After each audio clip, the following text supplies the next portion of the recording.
എത്ര എത്ര കുഞ്ഞുങ്ങളാ ശ്വാസം കിട്ടാതെ ജീവമായി കിട്ടാതെ പിടഞ്ഞു പിടഞ്ഞു മരിച്ചത്. സ്കൂൾ കലോത്സവം കാണാൻ നല്ല രസമാണ്. കുട്ടികളുടെ അതിമനോഹരമായ പ്രകടനങ്ങൾ, അതിൽ ഒരുപാട് ചിന്തിക്കാനും ചിന്തിപ്പിക്കാനും സ്വയം തിരിച്ചറിയാനും മനസ്സിലാക്കാനും കഴിയുന്ന ഒട്ടനവധി കണ്ടന്റുകളുണ്ട്. ചിലർക്കത് മനസ്സിലാവും, ചിലർക്കത് മനസ്സിലാവില്ല.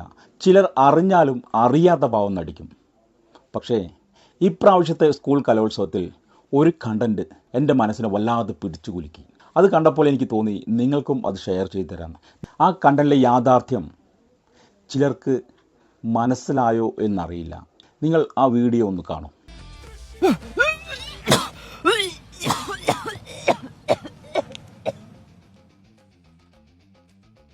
എത്ര കുഞ്ഞുങ്ങളാ, എത്ര എത്ര കുഞ്ഞുങ്ങളാ ശ്വാസം കിട്ടാതെ ജീവമായി കിട്ടാതെ പിടഞ്ഞു പിടഞ്ഞു മരിച്ചത്.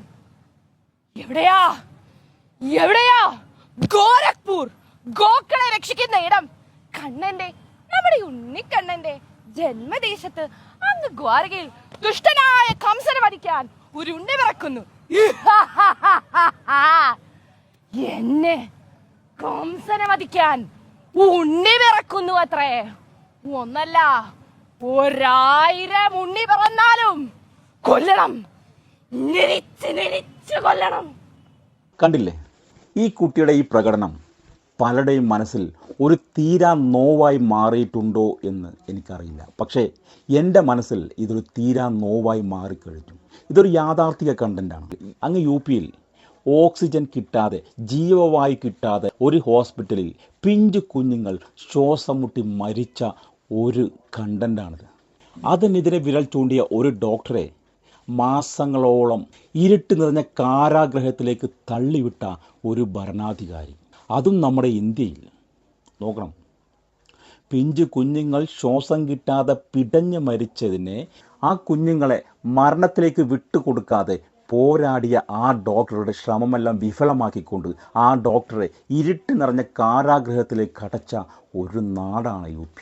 പശുക്കൾക്കുറങ്ങാൻ AC നിറഞ്ഞ റൂമുകൾ സെറ്റ് ചെയ്തു കൊടുത്ത ഒരു ഭരണാധികാരി. ആ ട്രാജഡിയെ പറ്റിയാണ് മനോഹരമായി ഈ കുട്ടി അവതരിപ്പിച്ച ഈ കലാസൃഷ്ടി. ഇഷ്ടപ്പെട്ടോ? അപ്പോൾ നമ്മളിവിടെ മനസ്സിലാക്കേണ്ടത്, ഭരണാധികാരികൾ സ്വാർത്ഥ ചിന്തയിൽ നടക്കുമ്പോൾ മനുഷ്യൻ്റെ വില ശ്വാസം മുട്ടി മരണം, അല്ലെങ്കിൽ മനുഷ്യന് ഒരു വിലയുമില്ല എന്നുള്ള സത്യം നാം മനസ്സിലാക്കണം. അത് നമുക്ക് മനസ്സിലാക്കി തരികയാണ് ഈ കുട്ടി.